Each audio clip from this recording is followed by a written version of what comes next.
Europe Matin. Allez, votre page culture, comme tous les matins sur Europe 1, le livre du jour que vous nous avez choisi, Nicolas Carreau, ce matin, un peu particulier, c'est un procès. Le procès du Père Noël, donc c'est le titre signé Raphaël Costa.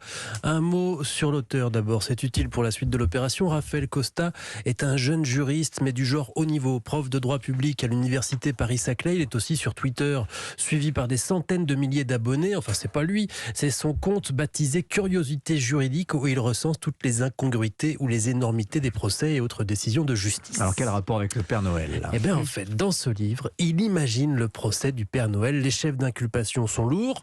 Violation de domicile et de l'espace aérien français. Ce que je disais tout à l'heure. Voilà. Oui. Exploitation et travail forcé des lutins. Je sais pas penser. Acte de cruauté envers les animaux. Livraison de jouets contrefaits et défectueux. Ça peut aller chercher très très loin. Je peux vous dire exactement combien, puisque Raphaël Costa prend le sujet au sérieux et il nous donne les vrais articles de loi et les peines maximales encourues. Acte de cruauté envers les animaux, article 521.1 du Code pénal, le fait publiquement ou non d'exercer des sévices graves ou de commettre un acte de cruauté envers un animal domestique ou apprivoisé ou tenu en captivité est puni de, etc. Les peines, justement, violation de domicile et de l'espace aérien, c'est 3 ans de prison, 45 000 euros d'amende, travail forcé 15 ans et 200 000 euros. Et encore, la loi anti-squat n'est pas votée. Mais attendez, il prend au sérieux notre Raphaël Costa, là, le procès du Père Noël, vraiment ? Tout à fait, il fait semblant. En fait, c'est aussi une manière de parler du droit, surtout une manière de parler du droit, sauf qu'il transforme la matière en quelque chose de très drôle. Mais il fait comme si, il y a les jurisprudences, les antécédents judiciaires, administratifs, les témoins directs, les témoins à charge, les experts, les pièces à conviction, il y a tout. Et le jugement, à la fin, c'est vous qui le faites. Vous avez compris que c'est pas réellement l'objectif, c'est d'abord très drôle, mais aussi très malin. On suit toutes les étapes d'un procès, un vrai. Et j'aime bien, moi, quand un grand spécialiste comme ça vulgarise et se dégage un peu de l'esprit de sérieux.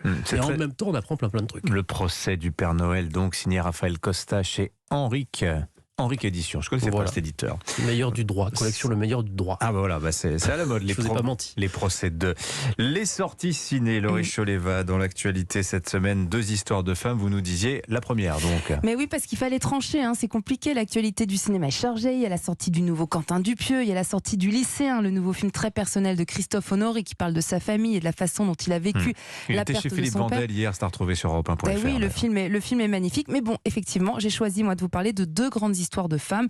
La première, c'est Mes rendez-vous avec Léo, film sur le désir féminin à plus de 60 ans, qui est un sujet tabou dans le cinéma, en tout cas très peu traité. Emma Thompson incarne Nancy, une sexuagénaire, ses enfants sont adultes, indépendants, elle est à la retraite, son mari vient de décéder. Et bon, elle l'aimait bien, mais au lit, ça n'a jamais été l'extase. Alors Nancy, elle va démarrer la première grande aventure de sa vie en engageant un escort boy. Je n'ai jamais eu d'orgasme. Il y a des bonnes sœurs qui ont bien plus d'heures de vol que moi, c'en est gênant. Tu veux que je me brosse les dents ? Toute ma vie, j'ai eu honte de mon corps. Tu as un beau corps, si seulement tu pouvais le voir. Alors c'est un film plein de charme, plein de douceur. Emma Thompson est épatante comme d'habitude, avec des scènes de nudité pas forcément évidentes à jouer, notamment une devant le miroir. Elle a d'ailleurs déclaré « J'ai le corps d'une femme de 63 ans et chez moi face à mon miroir, j'ai tendance à rentrer le ventre pour ne pas voir la réalité. Mais il n'y avait pas de détour possible dans le film et si je parviens à aider quelques spectatrices à mieux s'accepter, j'aurai accompli mon humble mission. » Eh bien c'est un pari réussi pour Emma Thompson qui livre un bel hommage aux femmes. À l'écran cette semaine aussi, Laurie, c'est l'une des actrices qui vous passionne le plus en ce moment. Ben oui, c'est vrai, c'est la merveilleuse Laure Calamy. Elle ne quitte plus les salles de cinéma pour notre plus grand bonheur. Alors cette semaine, elle est à l'affiche du film de Blandine Lenoir, Annie Colère, un film qui sort au moment où Simone atteint le cap des 2 millions d'entrées au cinéma. Il est une nouvelle fois ici question d'avortement, puisque Laure Calamy joue Annie, une ouvrière, mère de famille sans histoire, qui va tomber à nouveau enceinte.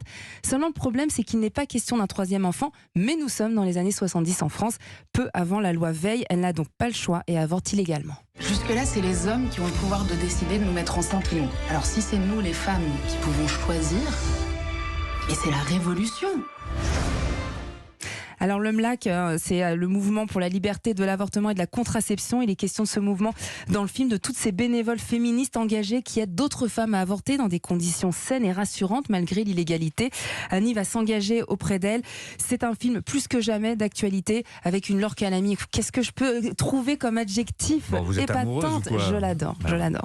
En tout cas, le cinéma. Elle me réjouit à chaque film. Le cinéma français progressiste comme jamais, ça vous l'aurez noté. Ça c'est vrai.